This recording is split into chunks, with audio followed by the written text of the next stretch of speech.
And I'm going to go ahead and start. I'm going to go ahead and mute all participants for right now. And a couple of things that I do want to cover here today. Today's webinar will be all about how continuation of what we actually previously had, how to succeed with the methodology. Also, I know that previously we used to type a lot and ask questions in the group chat. What I would suggest for us to do is actually spend the last 20 minutes going through all of your questions. So please keep your questions in mind and be all ears during the presentation.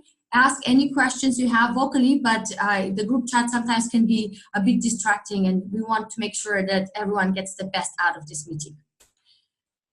All right, without further ado, we will go ahead and get started. So as I mentioned, this is webinar number 3.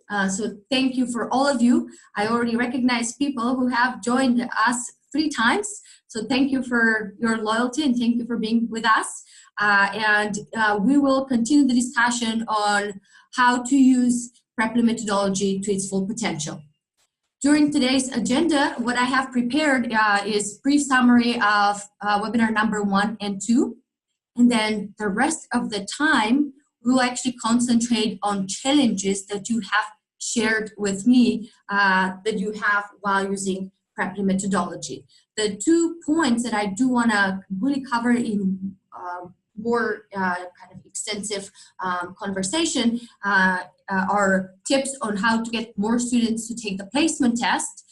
We see that that can be a bit of a challenge for a lot of tutors. We hear that from tutors and we see that from our numbers. But also the power of homework. We want to share with you some really interesting information about the importance of homework and would love to hear your opinion about that. Lastly, I have included a few discussion points that I would love to hear more about your opinion and something that a lot of other tutors have shared with me as well. And we'll finish the conversation with questions and answers. We'll actually try to cover as many questions as possible, so probably 20 minutes in questions. And lastly, I actually have a bit of a surprise for all of you. To keep you engaged, I have actually prepared a bonus slide and wanted to share with you some very early insights from interviews that we have done with many of our students. So you will be actually the very first tutors that will hear these insights. So would love to hear your opinion, your viewpoint, your kind of overall how you would accept this this feedback that students give to us about Preply and about Preply tutors. So without further ado, let's get started. The first and the second webinars, the first webinar was all about how to get started with Preply methodology. So it was a very kind of preliminary conversation, walking you through the steps of, how to get started, how to use the teaching guide to prepare for class, to conduct the first class, to engage the student further. This is a quick reminder for some of those tutors that have forgotten about that teaching guide. Please go ahead and check it. Also, I'll send a presentation after the conversation so you'll have it. Also, we walked you through a how-to guide on how to get set up with the learning platform. I know it's not an easy journey. It's not an easy journey to learn something new. So we walked you through all of that, and we ended up the first webinar with the importance of the placement test and what's all about the placement test. The second webinar was all about strategy, meaning how to succeed with the methodology. It was kind of the second level of the conversation. We picked it up with the placement test and the learning plan that the student gets after completing the placement test. We shared with you that it is extremely important to show students that they are making progress, and we gave you some tips on how to do that. And then we ended the conversation with how to deal with students that just want to practice speaking. Also, the second webinar was so important because we had Vitor who joined us as well to share some great tips that he uses to engage students further using Preply methodology. So if you have not seen those two webinars, we'll go ahead and send you the recordings. We already did send the recordings a few times, but I'm sure that probably some of you have not had a chance to review them. Now, I would like to actually concentrate on the placement test. I know we have talked so much about the placement test, but I feel like there's a lot more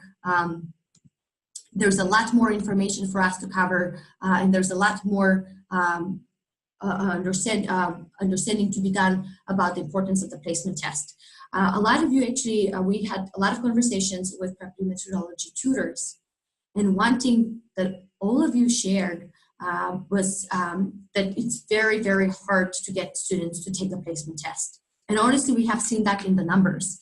Our number shows that only 62% of all placement tests sent to students have been completed. So we see that tutors are struggling with asking or with getting students to complete the placement test.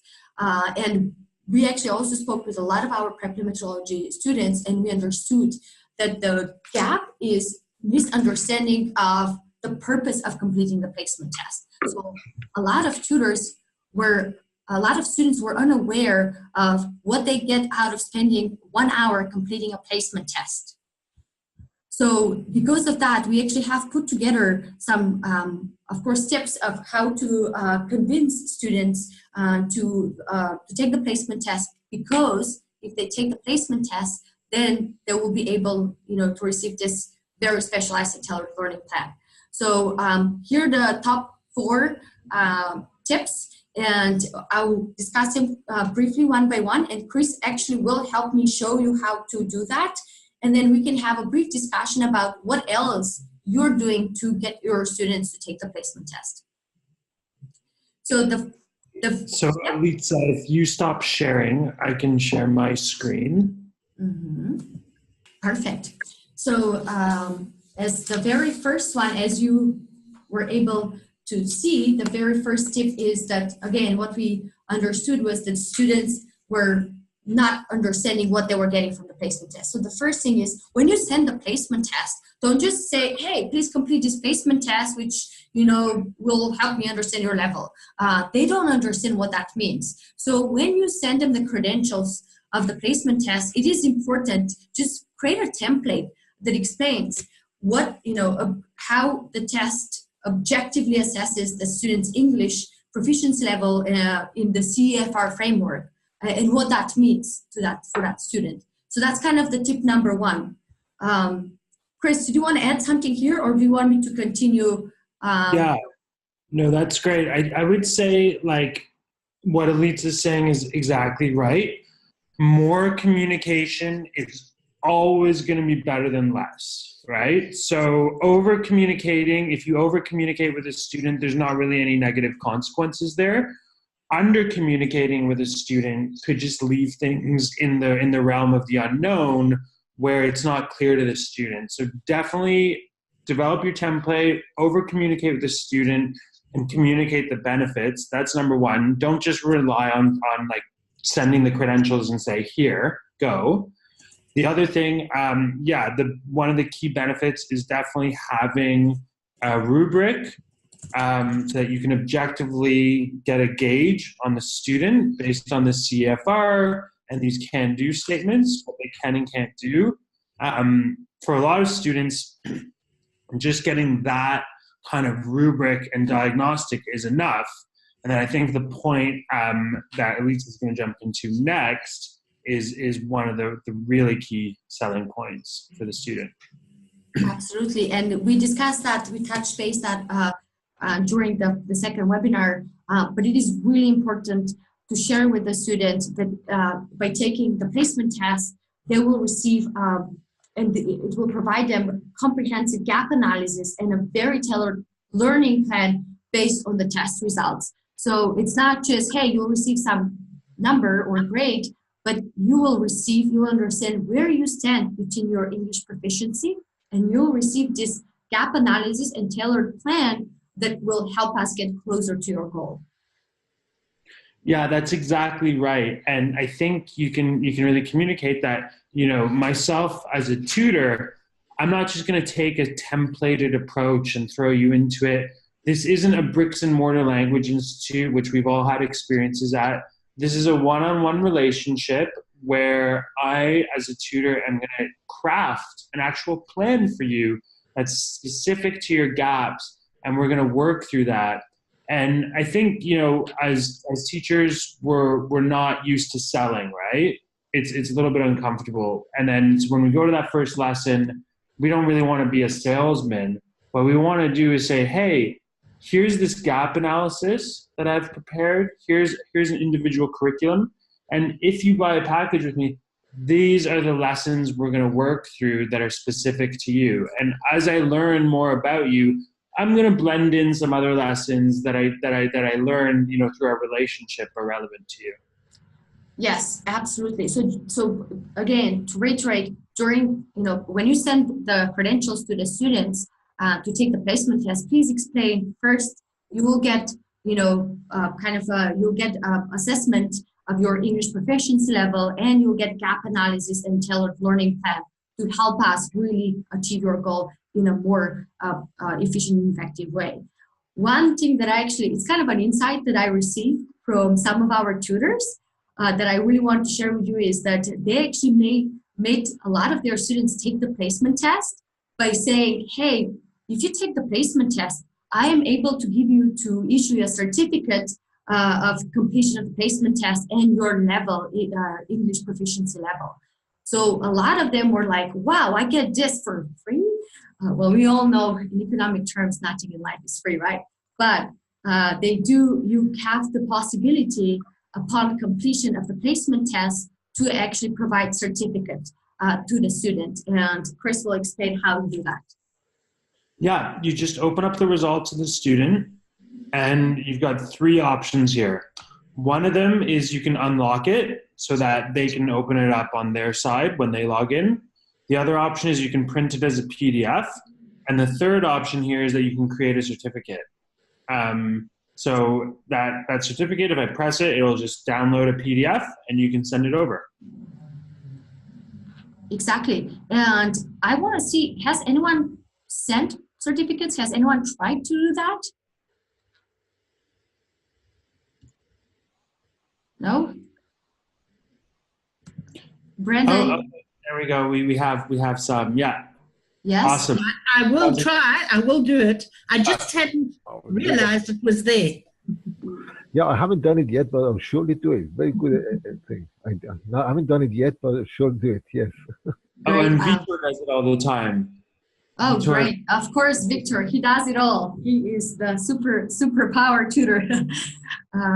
So yes, I've heard that from a lot of our tutors. So would love to see how, once you tried, how you see the student react. If it's like kind of a bit of a trap. Hey, try to take the placement test and you'll get the certificate. And then they come to the first class, get the certificate, but they also get the learning plan. So it keeps them, it keeps them staying engaged and it keeps them learning. So it's a very powerful tool. Awesome. And my last point, number 4, something that is not, again, we will explain how to do that, is a lot of times students say, I just want to see how much I progress. I want to take classes for about 3 months and see how much I've progressed. So by taking the placement test, they will receive an initial level, English level assessment, let's say level P1. After the student completes a certain number of classes, they can retake the class, they can retake the placement test and see how much progress they have made. So Chris, do you want to explain a bit more about how actually students can do that? Yeah, absolutely. So this is my student, Jose, and he's already taken the test. We can see that because I've got his result. But if I wanted to reassign this test to Jose, all I would do is under this teacher header, go to placement test, press assign test. And now I'm actually going to send this test to one of my existing students because it's not a prospective student because this student, Jose, is already registered under my account. So what I do is I select Jose, who's an existing student, and I press send, and then everything's the same. I select which sections of the test I want to send, and I send the test, and then what's going to happen is that Jose's existing results are going to be filed as like an archive test, and then his current results will be stuck to the top. So I can easily access both. I'm now on student management, and I'm going to click on Jose. And you can see that actually I've already assigned Jose the test twice. I've got his current results are stuck to the top. Sorry, I just screwed up my the order of my table. His current results are stuck to the top. Those are always, the most recent results are always going to be stuck to the top of the table. But his archived result, the old result, is right under. So I can easily open up both, show progression. Again, reprint a certificate, reprint the results in PDF based on the old ones, the new ones. All of that's available to me with this student. Perfect. Any questions on that before we move forward? So as a quick summary, again, don't forget that when you send a placement test, put yourself in the shoes of the student. If you just ask them for 2 hours of their time, you have to explain to them what's in it for them. So number one, they can get an assessment, objective assessment of their English proficiency level. Number two, it provides a comprehensive gap analysis, and it provides them with very tailored learning plan that will get them closer to their goal. Number three, it offers a certificate upon completion of the placement test. I know some of you ask about how authentic the certificate is.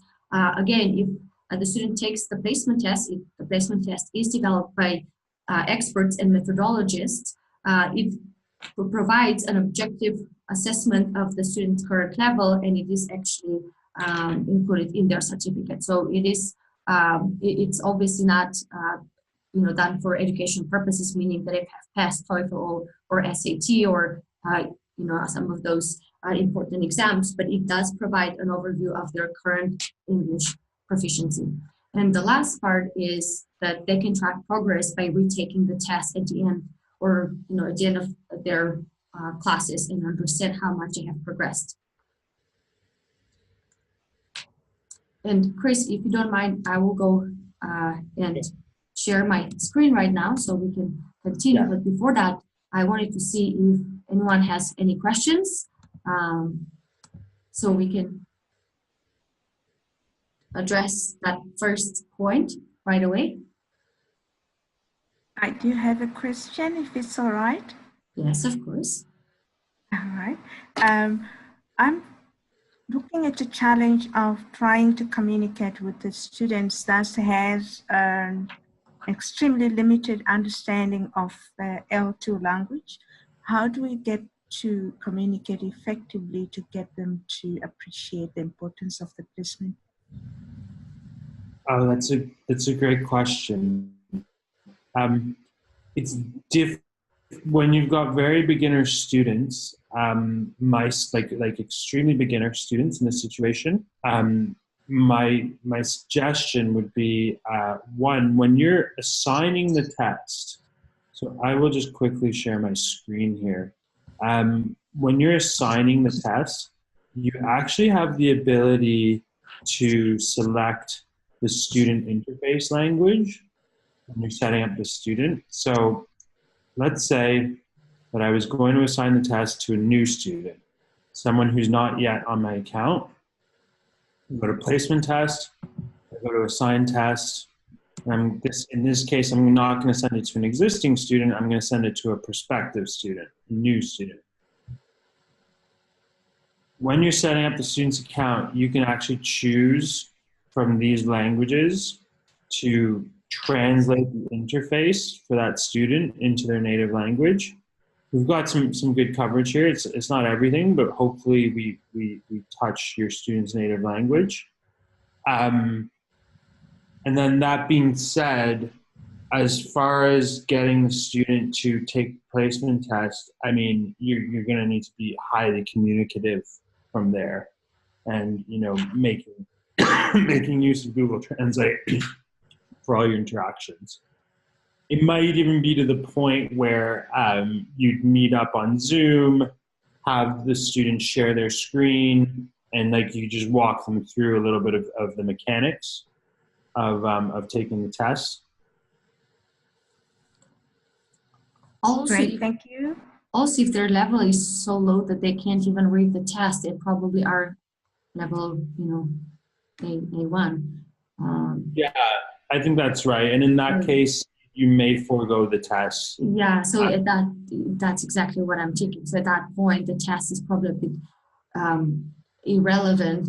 So you have to start with some materials that from level A1, because if the student is sometimes, I know that students are very, very preliminary level. Again, you want the test to be sent to all students, but if their level is very basic to the point where they don't even speak that language at all, then they're level A1, and as Chris is pointing out, you can start with very much of a beginner classes. Thank you. Absolutely. No problem. Okay, and I will continue actually sharing my screen. And the next point that actually we want to point out is the power of homework. Actually, our data shows that 67% of all classes conducted on the learning platform were accompanied with homework upon the class completion. So that's not actually a really huge number. What that data shows is that out of all classes that have been conducted on the learning platform, only 67% of them were accompanied with homework. And as you can see on the right side, most of you know that it takes one click to send a student homework after the lesson is completed. So we want to understand how we can, or the reasons behind that number, and how can we increase that number? Because our actually also data shows that students who receive homework are 89% more engaged. What that means is that they book 89% more classes than students who don't receive homework at all. And again, there's a bit of speculation here, right? You can say, well, students that want to receive homework are very engaged, and they naturally, will be more excited to take classes. But also we see that a lot of students, they want to continue learning off class, right? They want to absorb as much knowledge, English knowledge, as possible from all of you. And then they want to practice on their own after class. So they want to feel like they're continuously learning. So that's why the homework piece is so important. And that's why we have made it so easy for you to set homework. Chris, would it be possible for you to demonstrate how to set homework? And then let's have a discussion of what stops you from sending homework to all of your students. We'd love to hear your opinion, but let's first see how you can set homework with literally one click. Great. I'm going to start sharing. Okay, so I'm teaching a lesson, let's say, again, to my poor student, Jose. I'm going to just go and launch this lesson. I'm going to enroll my student, Jose. Enroll him in the lesson. I know that Jose is enrolled in the lesson because down here I can see under the orange button that Jose is enrolled. So I'm waiting for Jose to come, and when he comes, this classroom chat will pop open and tell me that Jose is joined. And then I would start my video. But for purposes of today, I'm not going to start my video. I'm going to pretend that Jose and I are having our lesson right now, and it's now the end of class. So the important point here, well, a couple important points. When you finish your class, don't just crash the browser. Press this close the classroom button. The reason for that is when you press this close the classroom button, you will be prompted to send the homework to the student. You don't even really need to think. Automatically, what's going to happen is the system is going to suggest that you send the homework to the student. And so you would just press here, send homework. That's literally the click that Elitsa was just referring to. It is one click, and then you don't have to think again. The homework has been sent to the student. You have the option, totally optional, of setting a due date. Now, the reason you would do that, let's say I set the due date to 2 days, is that in addition, we'll send email reminders to the student to complete their homework. It's a nice to have. It can increase completion percentages, but it's not necessary. The important point is this. I'm at the end of the lesson. I press the purple close the classroom button, and then I press send homework. And then you don't need to think. A relevant piece of homework that is 100% relevant to the teacher-led lesson that you just had with the student has been sent to the student. And they now will receive it on their side when they log into the Preply methodology tool. It'll be sitting there at the top. And if they complete it and send it to you, you will actually get a copy of the homework. When you go to student management and click on the student, you'll actually get the homework down in this lesson history table. You can open it up whenever, even when it's partially complete, but when it's complete, and if you like, you can offer additional kind of comments and encouragement to the student by using this pen, which is a nice to have. If you've got the time to kind of check over the student's homework, using the cross, using the check mark, that's a nice to have, but it's an additional nice to have. The important part is just sending the homework. Perfect. Thank you, Chris, for that.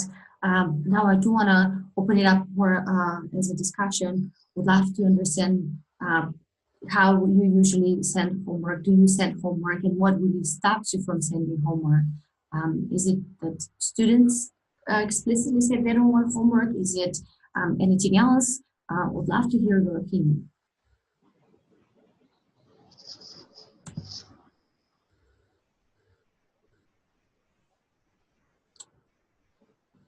Yes. I just unmuted myself. So, Perfect. hi, this is Adrian. I have a question about, well, if there's obviously some issues about the homework, the methodology. Well, yeah, there are issues. Maybe I didn't have time enough. Well, my time was like 15 minutes, but I reviewed some subjects. And it just, well, maybe you got a suggestion or tip for me, please. Of course, that's why I'm here. I just don't like the subjects. Sometimes I think this is not fit for my age group. I'm teaching sometimes a Polish lady, and sometimes usually a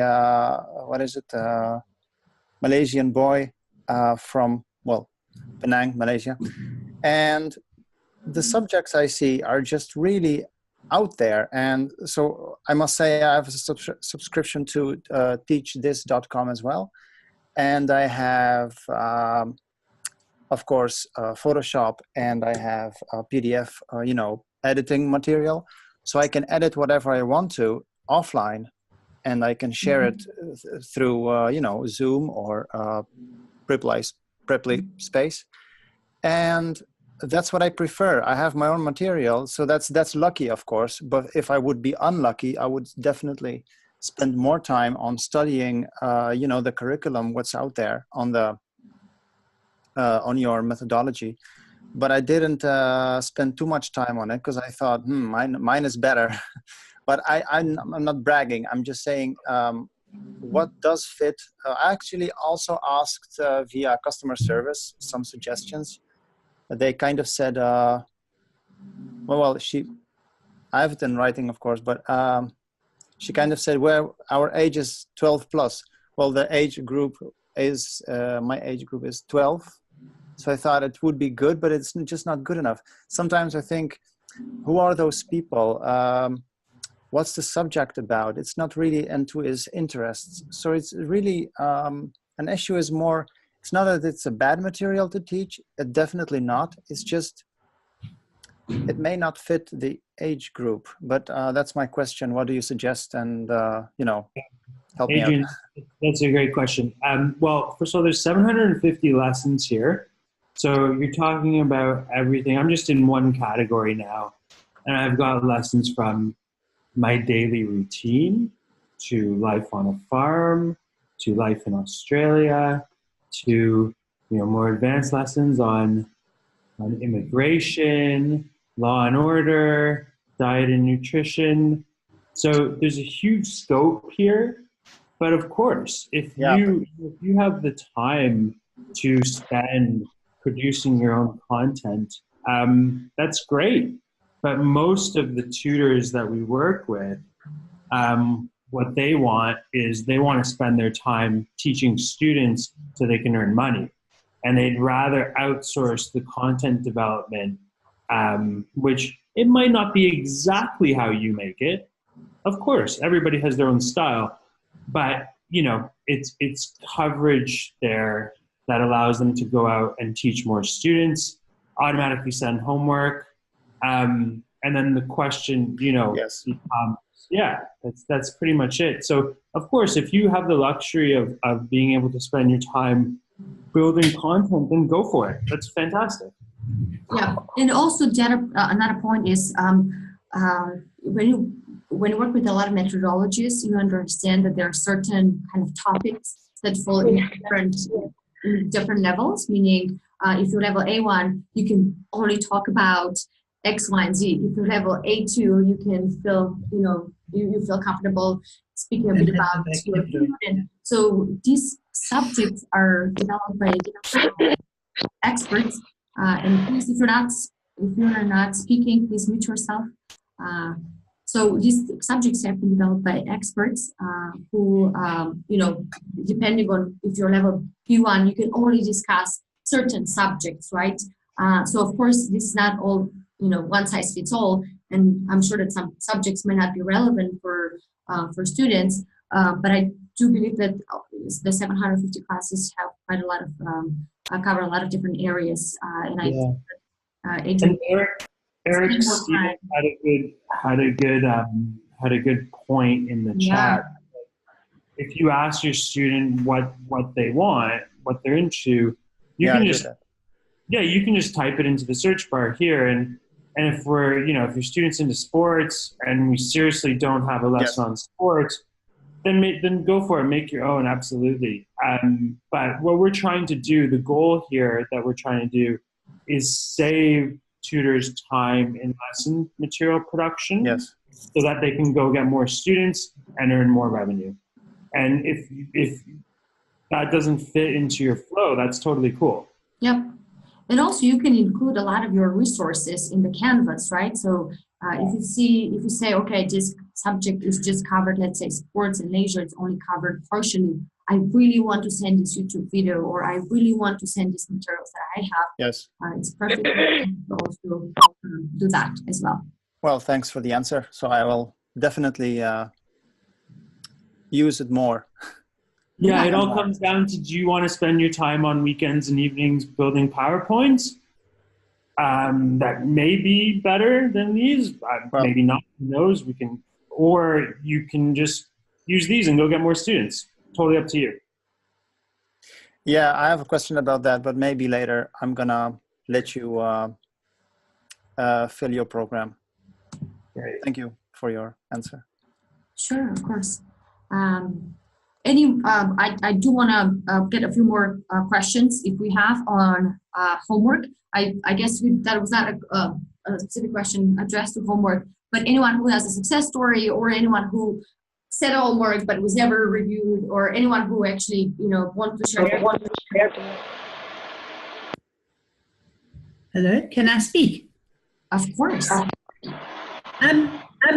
When there is homework, I always assign it if there's homework for a particular lesson, but I'm afraid I'm not always good at reviewing the homework.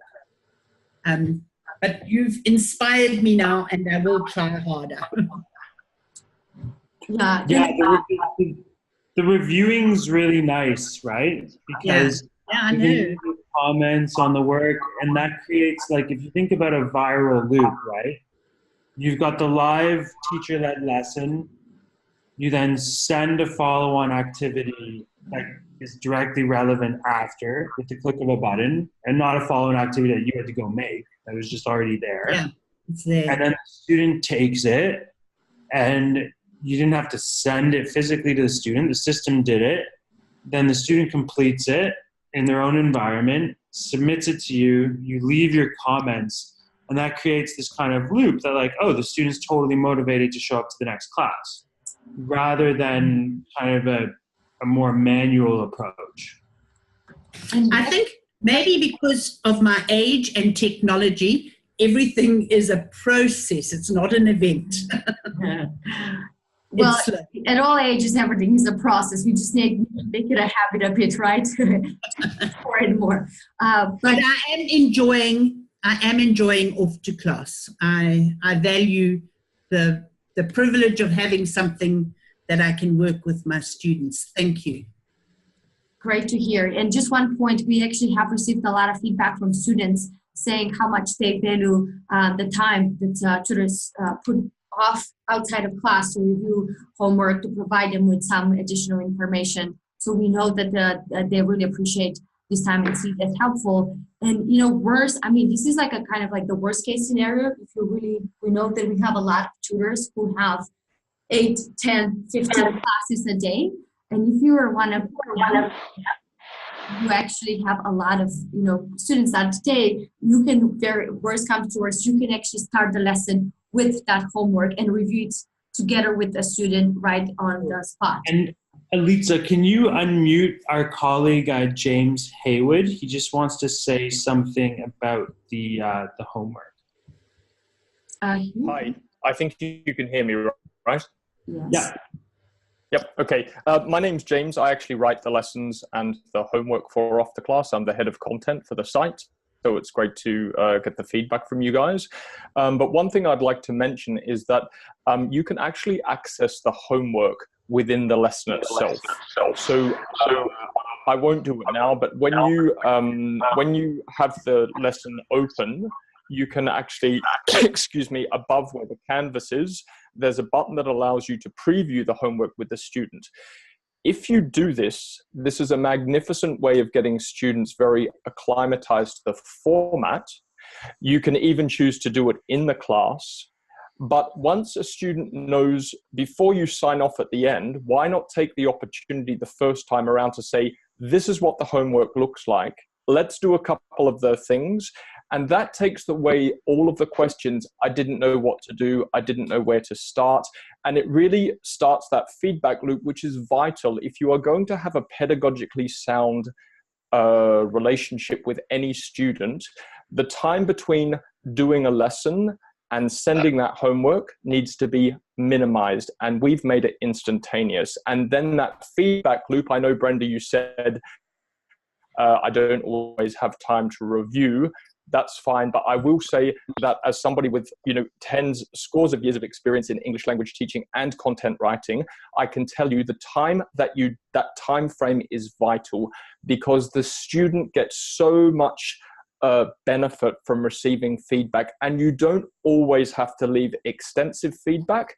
But in this day and age, the time gap between students, for example, in a physical school and receiving the, photocopies back, handwritten from the teacher, there is sometimes a 3-week gap. And online, we have improved that so that it is actually a better pedagogical learning experience, and it's highly motivating for students. So you don't have to just listen, I used to mark hundreds of papers, and it's boring and it's repetitive, but just do a little bit. It doesn't have to be the finest thing you do as a teacher, but that completing that kind of feedback learning loop really establishes the relationship, which is really important when you teach online, because you don't physically see the student. They don't come to your classroom. You don't have chats outside. And it's just one of those things that the student goes, they're thinking about me. This is a relationship worth pursuing. So there's a lot more in the homework than just kind of clicking a few buttons. The students really do get a lot out of it. That's my experience, having written the homework and having used it. I still teach with my content online. I test the stuff that I use, so I know what works and what needs improving. But anyway, I think it's worth mentioning. Thank you for that. That's quite helpful and useful. Thank you. And I do want to, I want to be mindful of our time, and I do want to continue the discussion.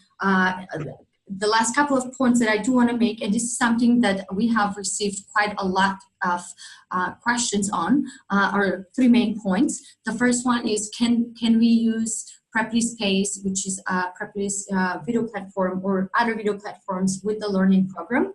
And this actually is a great question. Probably some of you are asking that as well.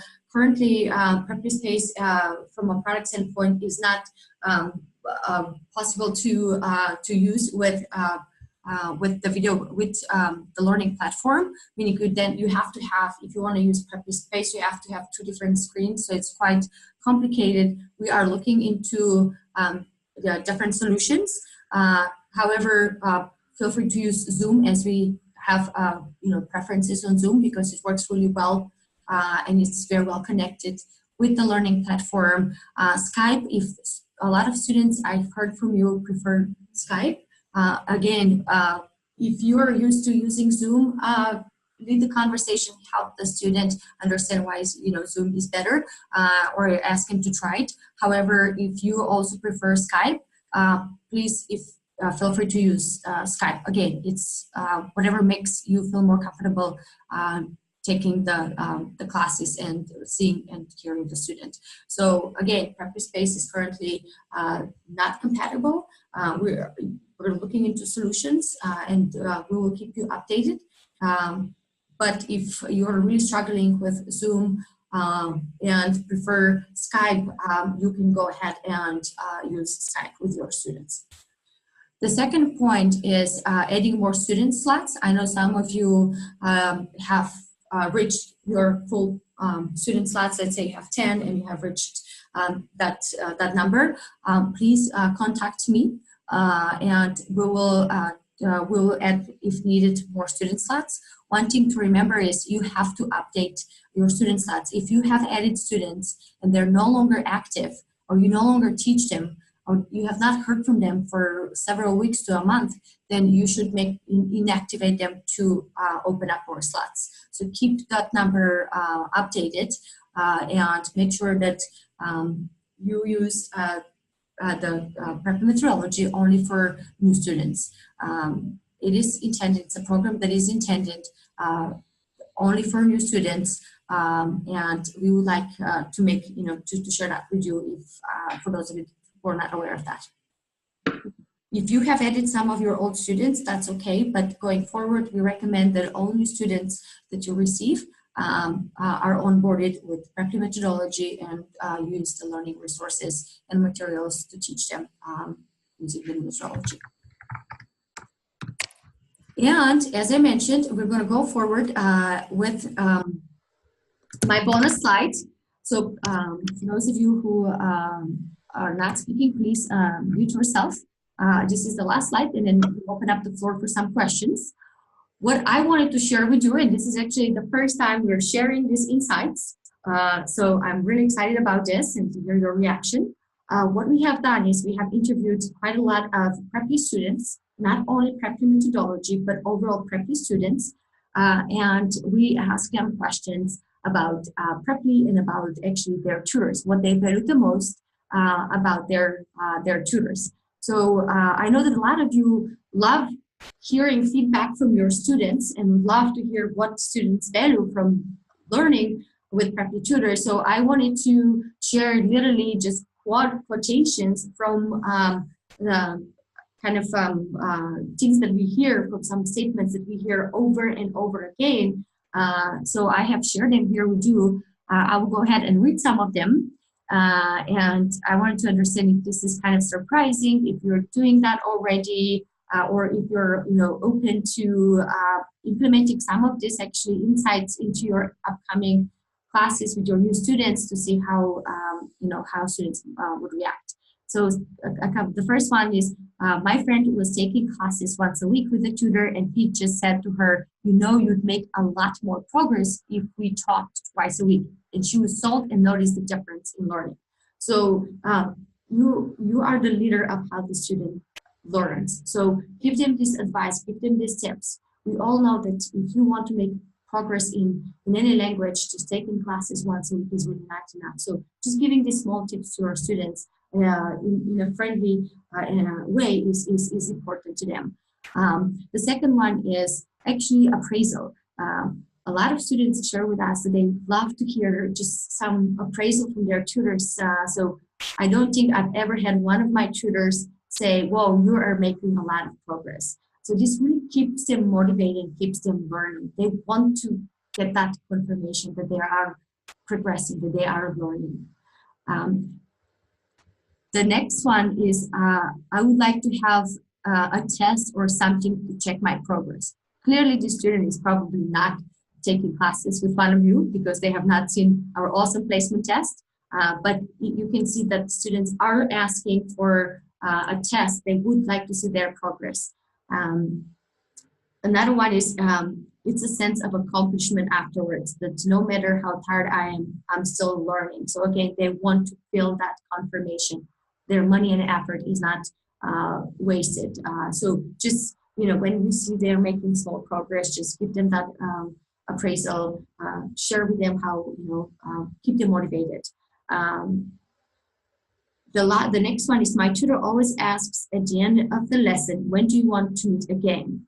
So what that means is, it is really important that at the end of each lesson, you keep the student, building the habit of having lessons at a specific time. So try to schedule those next lessons for them. In this way, you can plan your schedule better, and you can help them build the habit of learning.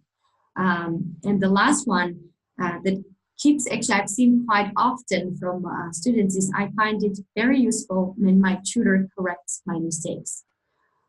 So even though they do want to feel like they're making progress, and they do want to, to get some other compliments, they also want to be corrected. They want to, for you to be honest with them. They want you to stop them and correct their mistakes. So that's how they learn. So these are some of the most often responses that we received from students. And I really wanted to share them with you. So you're the very first, actually, tutors that see this. And I would love to hear if some of them are surprising to you, if you're already doing some of them.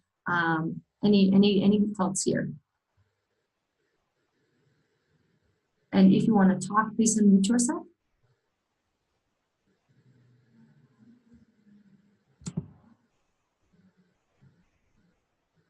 Anyone? I guess no one is interested in sharing. I see that we have a few chats. Hello? Well, yeah, I'll just mention that, in our experience, students, any form of validation that you can provide your students is always going to go a really far way. Even if it's something as basic as just saying, even verbally, like, this is, you've progressed so well. Any encouragement, anybody here that's learned a secondary language knows how hard it is, how thankless it is, and how such a long process it is. So any validation or encouragement you can provide is always going to be very useful. Absolutely. And I know we have about 7 minutes, not enough time, but usually last webinars, we had a lot of people who wanted to chat and talk. This time we have more people who want to type and write, which is perfectly fine. But I do want to give you the opportunity to ask any questions about Preply methodology, anything that we can help answer, please go ahead and share your thoughts. We have 7 minutes to cover that. I have a question, if I may speak. Absolutely. I could have typed, but anyway, just out of politeness reasons. Well, I have a question. How do I get more students? Because I've been browsing a lot in the past, I must say, last week, I guess, because I kind of gave it up, finding students. And not that no one is responding, it's just that the website says we have paused, etc., this requests because of so many requests. And what's going on? I mean, aren't there students? So is there? I guess there is no more jobs on Preply.com, or am I mistaken? No, you're not. You're actually so there about jobs. As you know, you have a tutors dashboard that shows you kind of everything that goes into the algorithm. So based on all of those different stats that we take into consideration, tutors are placed in different pages. So what I would recommend is first actually look at those stats. One of them I know is response time. The other one is profile completeness. So please go ahead, review those, and make sure that you check the box on all of the different statistics. And also, I would recommend, I know that you're looking at find a student section. Those actually get filled quite quickly because a lot of tutors are going for those students. So that's one option. You can also sign up to receive notifications the second student posts a question there.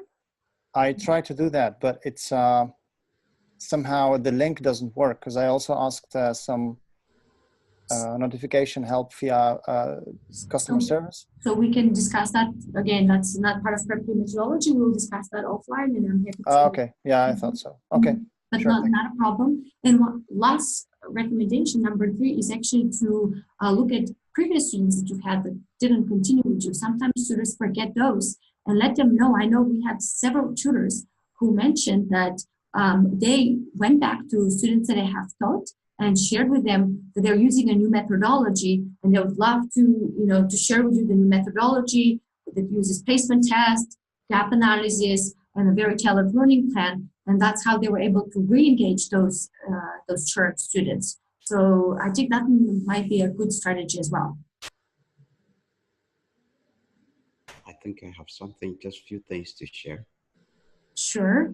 And I see also that Michael, also, if you want to talk afterwards. This might be a little bit technical, but also regarding your description, you should search in Google what are some of the keywords students search in Google looking for tutors, and fill your description with those keywords. So when they search in, they can actually jump onto your profile right away. Those are some good hacks you're sharing out there. Yes, it's a very good tip that many students find me direct from Google. So it's a bit technical, but try to do that. Also, it has to be relevant, right? If you're not teaching beginners, don't just put it. You're teaching beginners. Yes. So make sure it is actually relevant information, and don't copy from what other tutors have put on their profile. You should put what you're capable of doing and put the real thing. Just be you. So when students come, they get what they found on the searching engine. So.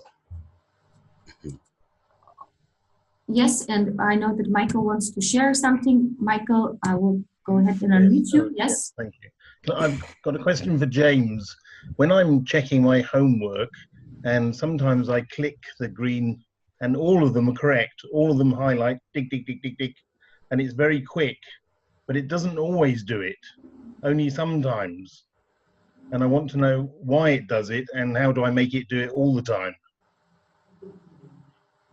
Okay, I just want to check that I understood. You said that you use the green, like the green tick that's on the right-hand side of the homework, and you click and drag that across. Yes, and sometimes it'll just Um, check one, and sometimes it'll do all 6 or 8 in one go. Tick, tick, tick, tick, tick. Let me share my screen. Sorry to interrupt. I'm just going to have Alita let me share my Yep. screen. While James answers, I can show. Yeah, go ahead. Go ahead, James.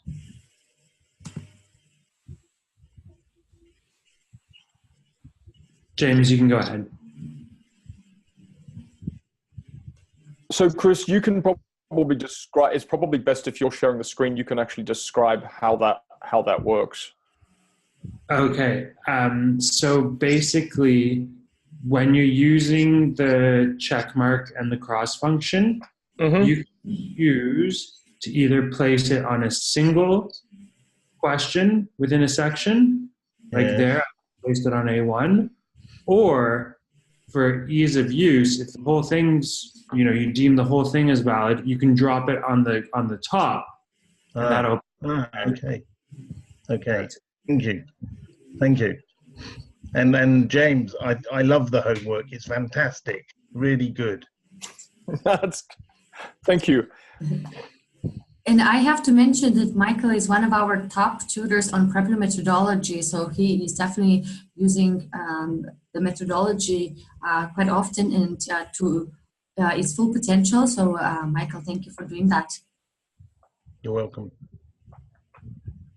Perfect. Anyone else? That again, let's. This webinar is designed to discuss Preply methodology.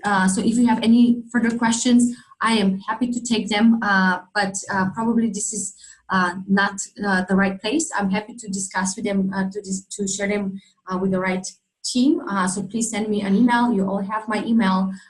But again, let's concentrate on Preply methodology and how to make the best out of the methodology. So if anyone has any more questions, I know that we're right at time. So, and I'm sure that you are all very busy having lots of lessons. But if you have one more question, we can take it. Anyone? Can we have the lesson on Brexit? I don't think that's written yet. It's an evolving landscape. Exactly. So, it has to be updated too often. But I think that what you can do is recommend several articles, Michael. I think every week. Thanks. Yeah, I don't understand it. Yep, we get a lot of everyone. I think no one understands what lesson would be. What would be the Brexit lesson?